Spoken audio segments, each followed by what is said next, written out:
When you type a URL into your browser's address bar and hit enter, a lot of things happen behind the scenes. Today, we'll break down this process in a clear, easy-to-understand way.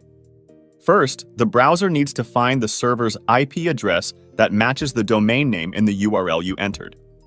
It starts by checking its own DNS cache, or the operating system's DNS cache. If the address isn't found there, the browser requests the configured DNS server to resolve the domain name. The DNS server goes through a series of lookups involving root, TLD, and authoritative name servers, and eventually translates the domain name into an IP address, like 93.184.216.34. Once the IP address is known, the browser uses the TCP protocol to establish a connection with the server. This involves what's called the TCP three-way handshake, ensuring both the browser and the server can communicate reliably.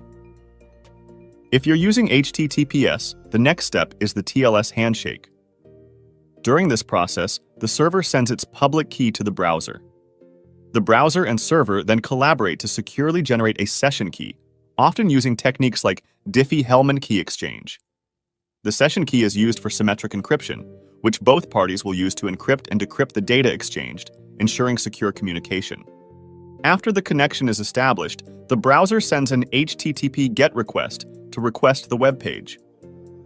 This request includes headers that inform the server about what types of data the browser can accept, along with other information such as cookies and browser details. The server processes the request and, if successful, responds with an HTTP 200 status code, indicating that the request was successful. Along with the response, the server sends back the requested resource, often in the form of HTML, depending on the type of content requested. Once the browser receives the HTML, it begins to load additional resources like CSS, JavaScript, and images by sending separate requests as instructed in the HTML file.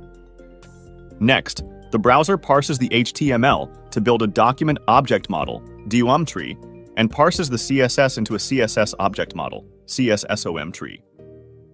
These two trees are combined to create the render tree. With the help of JavaScript, which can manipulate the DOM and CSSOM for interactive elements, the browser renders the complete web page and displays it for you. As you can see, there are many complex steps involved from typing a URL to seeing the web page. Fortunately, the browser handles all the heavy lifting, so all you need to do is wait a few moments, and the content you want will appear on your screen.